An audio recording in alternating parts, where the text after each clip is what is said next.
Hi friends, welcome on YourPedia, and this particular video is related to your topic, that is National Biodiversity Act 2002, and this particular topic is relevant for your exams in Telangana, Andhra Pradesh, and Telangana Pollution Control Board Assistant Environment Engineer exam. So exam can be after August. Syllabus is out. Deadlines are not out. Dates are not out. So there are 10 topics, and this is biodiversity is topic number 3. So your PD is going to complete entire your syllabus by 15th of July along with content and questions. So these are the number of seats. So 40 seats in Andhra Pradesh job calendar and 19 seats are there in Telangana. And incidentally, the syllabus is exactly same. My today's video is related to biodiversity and biotic resources. So biodiversity and biotic resources is something which is the topic which is given. So we have covered already definitions and introductions and these kind of things that we have already covered. So we have already covered in situ, ex situ conservation. National Biodiversity Act is something which I'm going to cover today. So this is the topic which very meticulously you can do with YourPedia, and I'm providing the content for that. So National Biodiversity Act, now what is the meaning of this? So you should remember that there was a United Nations Convention on Biological Diversity. It is called Convention on Biological Diversity, CBD it is called. So as I discussed with you earlier in the international legislations, I told you that first major international effort for climate change and global warming was in Earth Summit. So entire world first time talked about global warming and about climate change in 1992. It was called Earth Summit or Rio de Janeiro Summit, and that was in Brazil in 1992. That was the time when a world said that okay, climate is changing and global warming is happening, and let's take it seriously. So in that particular summit, couple of bodies were born. One was United Nations Framework Convention on Climate Change. That is a body which conducts conference of parties on yearly basis. COP जिसको बोलते हैं, that yearly basis is conducted by United Nations Framework Convention on Climate Change. CBD was the another body. So Convention on Biological Diversity, not body, but it was a convention kind of thing that we will stick to this. Now India, in response to that, after 10 years came out with Biological Diversity Act, and 2000 now recently there was some kind of amendments into this, that also we'll discuss what are the amendments. So the basically countries sovereign right means like if there is some kind of biological resource, if the country is having some biological resource, you know what is a biological resource, any bio related patent or intellectual property, sometimes we say geographic indicators. So any kind of intellectual property or biological resource of the country belong to that country, that was accepted. So biodiversity, what is the meaning of biodiversity? That I have told you many times. Bio means living organisms, and diversity means variability. Now living organism may come human being, animals, plant, bird, microorganisms, all the things, right? On land, on aquatic life, in marine life, everywhere. Whatever is having life, that is biotic. Abiotic means without life. Now biological means bio diversity means bio living organism and their variability, their variety, actually that is called biodiversity. So biological resources are resources are the plant, animal, microorganisms, genetic materials, byproducts, whatever product is there. So that means whatever that is a resource. Like human is also a resource, because human can be used to convert something into something productive. Like we can create a commercial value of something if human being are there. Suppose human being is skilled, then productivity of the organizations will increase. So like human is a resource, animal is also resource. You make use of animal for many activities. Similarly, plants, you can sell plant, wood, you can sell the wood, you can sell for timber industry works on that. So there are plants, there are animals, there human being, they all are resource of a country, right? They are biotic resource. Abiotic resource like mineral, iron, oil, that is a biotic resource. Biotic resource, abiotic resource. Now biotic resource means biological resource. So every country has biological resource. So to conserve our biological resources, we should conserve our biological resources. We should not waste it. To conserve our biological resources, then this was basically the act made. So there are three things in this, friends, which you have to understand. What is the objective of National Biological Diversity Act 2002? One of the purpose is to conserve biological resources. I explained you what is biological resource. We have to conserve it. Then fair and equitable sharing, like not individual company, individual person should be given the benefit of biological resources. It is not that Ambanis or Adanis, or for that matter, and nothing against them, I'm just giving you an example. They are big corporate houses, so not one particular company should have the control of biological resources. Equitable and fair sharing should be there. And local communities, those who live in the forest areas or those areas, they should also get benefit. And United Nations Convention on Biological Diversity and Nagoya Protocol. Now these two also I'm going to tell you what these two are. So this convention, this particular Biological Diversity Act, follows these two international laws. So what are these two international laws? Now Convention on Biological Diversity, I told you, it was born in Earth Summit. So sustainable use of living resources. Biological resource means living resource. So sustainable use of that, so that fair sharing takes place. That is all this Convention of Biological Diversity. Three main objectives, remember it: conservation of this, sustainable use of this, fair and equitable benefit sharing. So in the exam, if question comes, what is the objective of CBD? What are the objective of CBD, or maybe of National Biodiversity Act 2002? What are the objectives? You will say conservation of biological resource. Number two, sustainable use of these resources. Number three, fair and equitable benefit sharing of these resources. Nagoya Protocol. Now, what is the meaning of Nagoya Protocol? Nagoya Protocol is international treaty that basically established the legal framework for fair and equitable sharing of the benefit which is coming from genetic resources. So exam, if question comes, biological resources related conventions, Convention on Biodiversity and Nagoya basically protocol. Now what is Nagoya Protocol? This is related to what? This is related to fair and equitable sharing. So it is establishing a legal framework for sharing, legal framework for sharing of the benefits which come from this. It came in 2010. That is important for us. Nagoya is a place in Japan, and it was agreement basically supplementary to CBT. And India is a mega diverse country, right? And India basically in line of Nagoya Protocol, all these things are kept in our Biological Diversity Act. So for the exam, friends, remember that for the exam, only couple of things you need to focus. Like Nagoya Convention may, what question he will ask? What is Nagoya Convention? Number one, it came in 2010. Convention on Biological Diversity came in 1992. National Biodiversity Act came in 2002. So that year is important, chronology is important.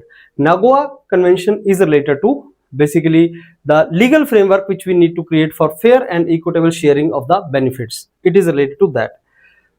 Now what are the core objectives of that? Core objectives are conservation of biological diversity and natural habitat, sustainable use of this, benefit sharing of this, and to prevent biopiracy.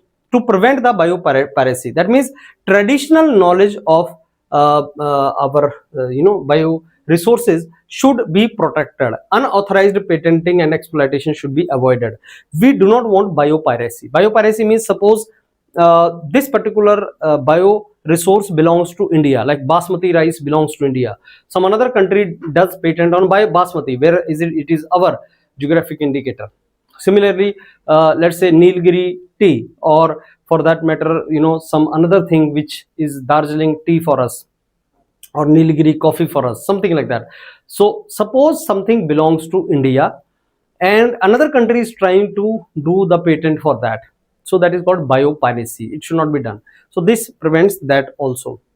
Then what is the implementation structure? Now under the National Biodiversity Act, we have national level, state level, local level. National level pe there is a National Biodiversity Authority. You need to see this authority, under which ministry it is and what are the structure of National Biodiversity Authority. Then state level pe there is a State Biodiversity Board. Under what section they are created, that we should see. Local level pe biodiversity management committees. There are biodiversity management committees at the local level also.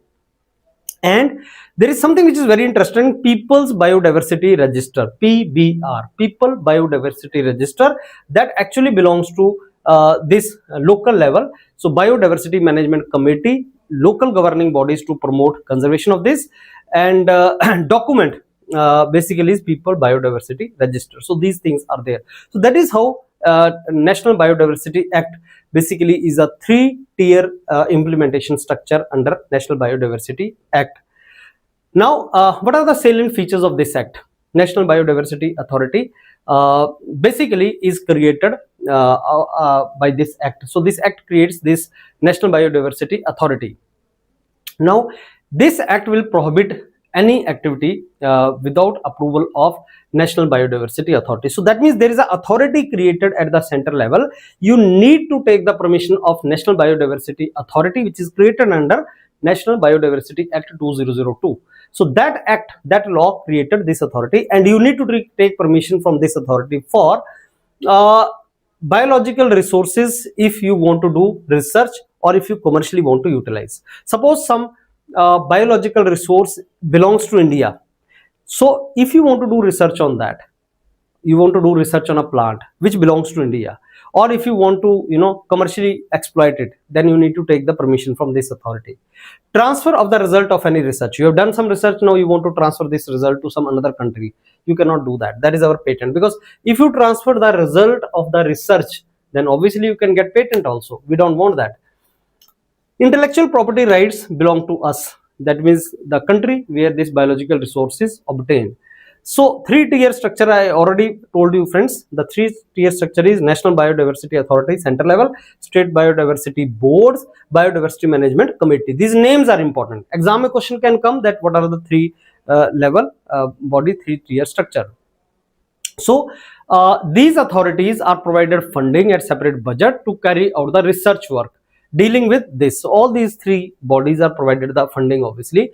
So biological resource, their sustainable use, and financial investment, so all these things are taken care of by these three level, the three-tier government. Central government, in consultation with National Biodiversity Act, will basically notify if there is any threatened species, and we will prevent its threatened species is there, we will prohibit its basically its collection or rehabilitation or conservation of all these threatened species. So we have to control these threatened species. So there are certain institutes which are called repositories. So under which section repositories come? Repositories are certain institutions. Repository, I mean where you keep these resources in the stock, that is called repository. So how many repositories are there in India, and these repository belong to what, and what are the latest repository, that also we will discuss it. So all offenses which are under this particular authority are cognizable and non-bailable. So this term will come, that if there is any kind of you do any kind of offense, if you don't follow this, you do any offense, then non-bailable warrant can be issued against you, and that is cognizable. Cognizable means we understand that you have done wrong, so cognizable, non-bailable warrant can be issued against it.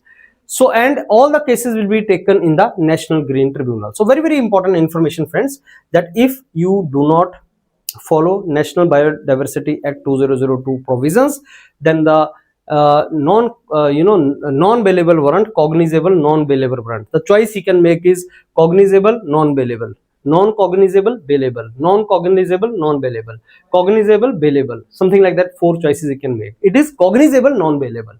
So that is a term, and NGT is the body which is to take care of it.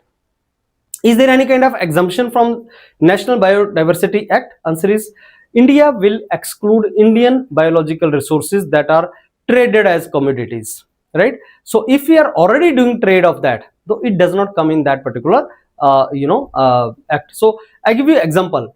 So let us say I'm already selling some product, some commodity world over. So I'm already doing the business, commercial business with the different countries. Obviously, then that when I sell that to that country, they can do research on that. So if already you are trading it as a commodity, so term is trading it as commodity already, it will be exception. It will not come into that. This will be basically in the exception category. It excludes the traditional use of Indian biological resources and any kind of associate knowledge when they are used in collaborative research projects between India and foreign institutions. So if you are doing collaborative research, so term you have to remember is collaborative research. Collaborative means with other country. Also there is an exception. So exception is if you are already trading it as commodity. Number two, if you are doing collaborative research, then also it will come. And if cultivators and breeds like farmers, livestock keepers, beekeepers, and traditional Vaid, Hakim, they are basically doing some work or profession on this, they are also excluded from it. You know Vaid and Hakims, those who are in the village, they are like doctors in the village. Vaid and Hakims, they take the plants, they make some kind of medicine out of the plant and start selling to the people. So those Hakims and Vaids actually will be exempted from it. So if some farmer and these kind of communities are there, they will be exempted from this. National Biodiversity Authority was created in 2003 under this particular act, and it is under the central government. Under which ministry? Ministry of Environment, Forest and Climate Change. So what is the purpose of this statutory body? So this body is a statutory body, comes under this act. Under which ministry? This ministry. And it performs facilitative role, regulatory role, and advisory role. Facilitative, it gives you facilities for research. Regulatory, it regulate whether you are following or not. Advisory, to the central government it will give advice. Headquarter is in Chennai, Tamil Nadu. Very, very important. So structure is chairperson will be there, 3 ex officio members. So Minister of Tribal Affairs and Minister dealing with environment and forest also are represented there. Not minister, but their representative can be there. 7 ex officio members from this. So just stop this video and see who are the members in this particular authority, National Biodiversity Authority. Functions are to create the enabling environment, to promote conservation and sustainable use, so advise the central government. As I told you, advisory role is there. Advise the central government about various things, how it can be done. And intellectual property, to oppose the grant of intellectual properties in any country outside India if this biological resource belongs to India. So for India, this body is going to fight in the international, global countries. State governments are also advised. So is it that only central government is advised, or it is that state government is also advised? So it is both central government and state governments are advised by this body or by this authority. So foreign individuals, companies and institutions can access India's biological resources only with the permission of this. So regulation that these can access our biological resource, approved transfer or research, so all these things are taken care of it. So National Biodiversity Authority will basically take care of these things. So regulate the access of our biological resource, advising the state government, advising the central government, and taking care of the grant of intellectual properties and all. Then there is a state biodiversity board that is under section 22 of Act. I'll tell you some important sections, friends. So section 22 of Biological Diversity Act is also important. That is, state biodiversity boards are created. And at the third level is Biodiversity Management Committee. Which section talks about? Section 41 talks about this.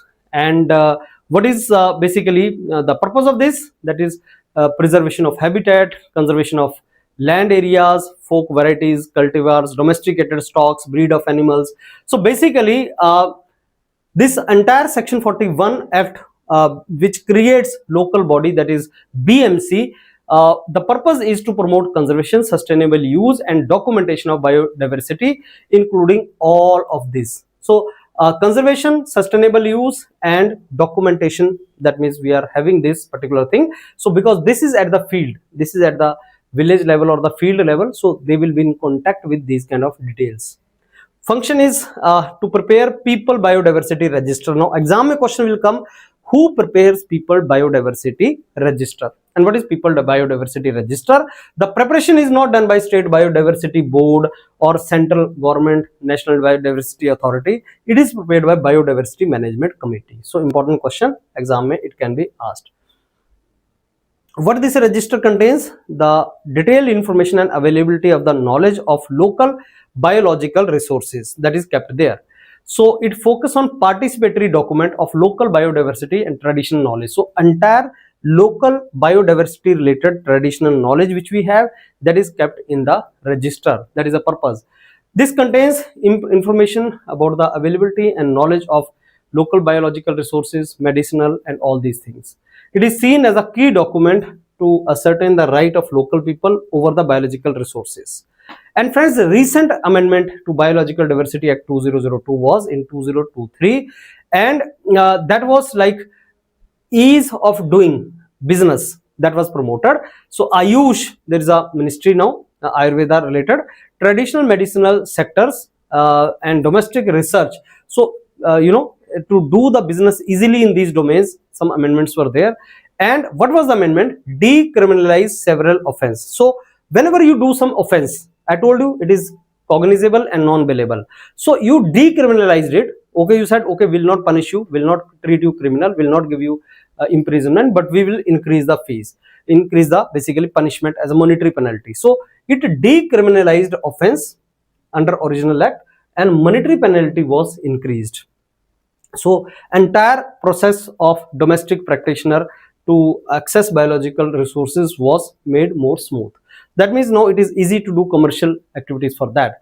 Now, what is biodiversity heritage site? Section 37 of this act, state government in consultation with the local bodies can create these kind of biodiversity heritage sites, which are the areas with unique ecologically fragile ecosystem, different kind of things, and richness. The main purpose is to the areas which are having richness in wild and domesticated species. There are special kind of species, evolutionary significant species. So all these can be kept in these heritage sites. So this is under section 37 of Biological Diversity Act. So you should know that biological heritage site is mentioned under section 37 of this particular act, and these are the areas which are unique, ecologically fragile ecosystem. So it can be in water, land, anywhere it can be there, or these are some of the examples of that, right? So that is the created some example of biological heritage sites. Just you can go through once, need not to rote memorize, don't start remembering the names, rote memorization is not required, but biodiversity heritage sites. If you're from particular state like Telangana, you can say Amirpur Lake is there.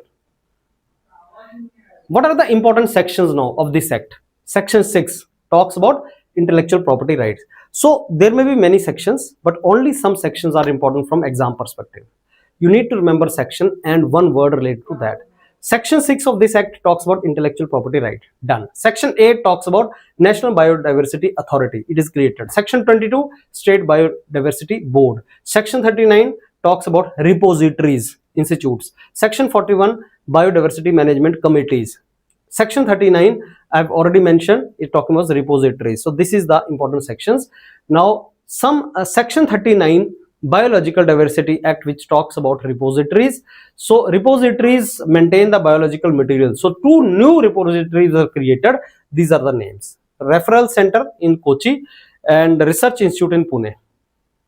So these 2 are created in as a repositories, and repositories are mentioned in the section 39.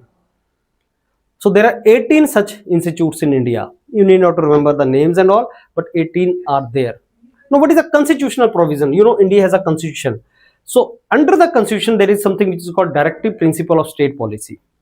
Fundamental right, directive principle of state policy, fundamental duties. So directive principle of state policy, there is article 48A that says, that states that state means country shall endeavor to protect and improve environment and safeguard forest and wildlife of country. It is written there. So that is a directive principle of state policy that the country will promote this. Under this Biological Diversity Act 2002 is created actually. So national these all the 3 which we discussed, these 3 were created under Biological Diversity Act 2002. So if exam question comes, which constitution, which article of Indian Constitution eventually paves the way for this? So that is 48A. And then friends, questions, lot of questions. So I'm very sure this video will be helpful for you to understand National Biodiversity Act 2002 and various provisions of that you have understood. Now go through these questions and believe me, you can really do good in your exam. Thank you.